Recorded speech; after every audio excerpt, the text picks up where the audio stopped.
Saudara, Anda menyaksikan Kompas Bisnis bersama saya Yan Rahman. Saudara, lebih dari 2 pekan kita akan memasuki tahun 2026. Sebagai pengingat, Kompas Bisnis hari ini akan menyajikan asumsi makroekonomi APBN 2026 yang sebelumnya telah disepakati oleh pemerintah dan juga DPR pada 23 September lalu.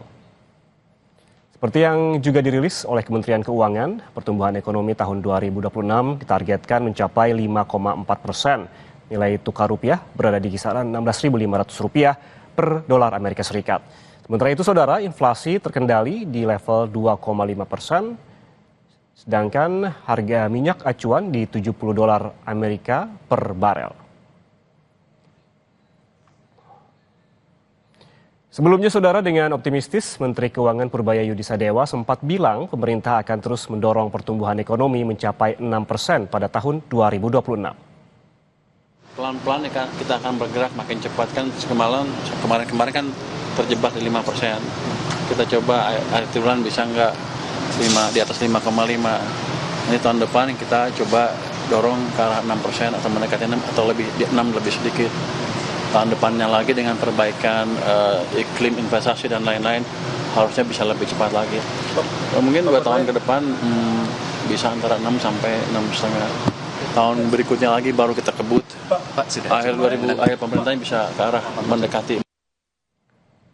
Sementara itu, saudara, Bank Sentral Asia alias BCA punya angka outlook ekonomi 2026 yang berbeda, di mana pertumbuhan ekonomi Indonesia diproyeksikan lebih rendah dibanding asumsi makroekonomi 2026, yaitu 5,1% hingga 5,3%. Nilai tukar rupiah berada di kisaran Rp16.850 per dolar Amerika Serikat, sedangkan inflasi di rentang level 2,5 hingga 2,8%.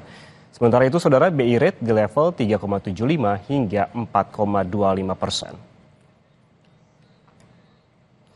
Saudara, lalu apa saja yang menjadi faktor pendorong pertumbuhan ekonomi tahun depan versi Bank Sentral Asia? Kita langsung berbincang dengan Kepala Ekonomi BCA, David Sumual. Pak David, selamat pagi. Selamat pagi, Mas Yan. Pak David, ini BCA memproyeksikan angka pertumbuhan ekonomi 2026 di angka 5,1 hingga 5,3%. Ini di bawah target pemerintah sebesar 5,4%. Dari mana angka ini muncul, Pak David, dan apa saja faktor penentunya? Ya, ini asumsinya memang optimistik bisa ke arah 5,3% ya. Dan memang ini dengan extra effort karena memang kita proyeksikan tahun depan ekonomi global itu masih cenderung lemah ya. Jadi ini sudah trennya terjadi dalam 1,5 tahun terakhir dan ini mungkin masih akan berlangsung sampai tahun depan. Dan ini juga diasumsikan, kita masih mengasumsikan realisasi anggaran yang lancar tentunya ya. Beda dengan tahun ini yang di semester satunya itu kontribusinya justru negatif. Di belanja pemerintah kontribusinya tahun 2025 ini negatif. Nah, tahun depan ini kita sudah melakukan penguatan belanja sejak awal tahun. Dan kita berharap juga pemulihan belanja terutama di kuartal 1 tahun depan ini masih berlanjut ya. Kalau kita lihat nih ada pemulihan belanja masyarakat sejak bulan Oktober ini terus berlangsung. Kalau kita lihat dari Big Data sampai awal Desember ini. Nah, ini kita berharap bergulir terus sampai awal tahun depan. Dan kebetulan ini juga kita lihat hari raya berderet ya, mulai dari Natal, Tahun Baru, dan juga nanti akan ada Imlek, dan berikutnya juga kita tahu puasa Lebaran juga akan maju ya. Jadi ini di kuartal 1 tahun depan potensi pertumbuhan yang kuat itu lumayan besar ya, karena ada faktor-faktor musiman yang saya sebutkan tadi. Yang terakhir juga kita berharap investasi korporasi ya, terutama juga yang terkait dengan proyek-proyek Danantara ini kita berharap juga lebih kuat. Tidak seperti tahun ini kan kita lihat belum optimal investasi maupun realisasi proyeknya. Nah, di tahun depan ini kita berharap bisa menjadi katalis juga ya untuk pertumbuhan investasi tahun 2026, Mas Yan. Oke, kalau tadi sempat menyinggung Danantara, Pak David, ini Danantara seberapa besar pengaruhnya terhadap nanti pertumbuhan ekonomi di tahun depan? Ya, ini kan ada beberapa inisiatif yang sudah dilakukan ya. Pertama soal Patriot Bonds ini 51,7 triliun.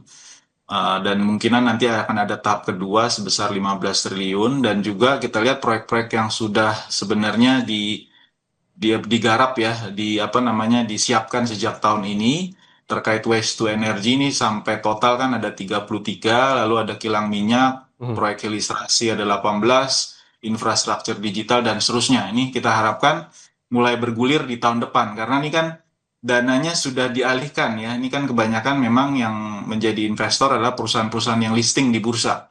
Dan mereka sebenarnya sudah punya rencana ekspansi sendiri sebelumnya. Tapi dialihkan ke Patriot Bonds dan harapannya ini mulai bergulir tahun depan. Dan kalau tidak terjadi tentunya ini akan terjadi crowding out ya. Dan justru merugikan buat perekonomian. Jadi kita berharap ekonomi berputar lebih kuat lagi di tahun 2026. Jadi kalau dana sudah ditempatkan tapi tidak berputar, nah ini tentu velocity of money-nya tidak muncul, nah ini tidak bisa tertranslasi ke dalam pertumbuhan ekonomi, Mas Yan. Oke, harapan kita bersama bahwa perputaran ekonomi juga memang terjadi begitu lebih tinggi lagi di tahun depan. Tapi kalau ngomong-ngomong soal investasi nih Pak David, sebetulnya berapa nilai investasi yang dibutuhkan agar target pemerintah yang sebesar 5,4% ini dapat tercapai begitu? Cuman tahan dulu jawabannya Pak David, kita jeda dulu, tetaplah bersama kami di Kompas Bisnis.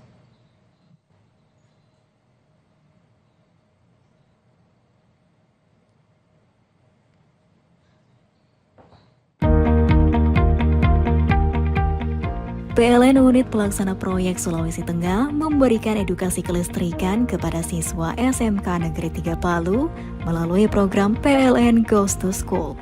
Kegiatan ini membuka wawasan para pelajar tentang dunia energi dan peran strategis PLN. Inisiatif tersebut menjadi wujud kepedulian PLN untuk rakyat dalam memberikan motivasi membangun generasi muda yang berwawasan luas.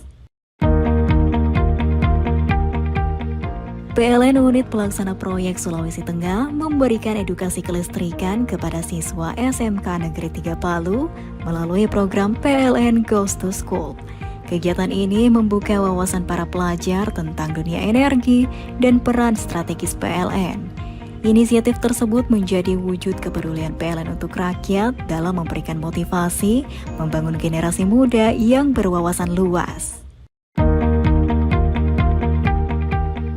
PLN Unit Pelaksana Proyek Sulawesi Tengah memberikan edukasi kelistrikan kepada siswa SMK Negeri 3 Palu melalui program PLN Goes to School.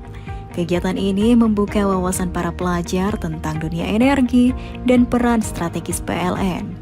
Inisiatif tersebut menjadi wujud kepedulian PLN untuk rakyat dalam memberikan motivasi membangun generasi muda yang berwawasan luas.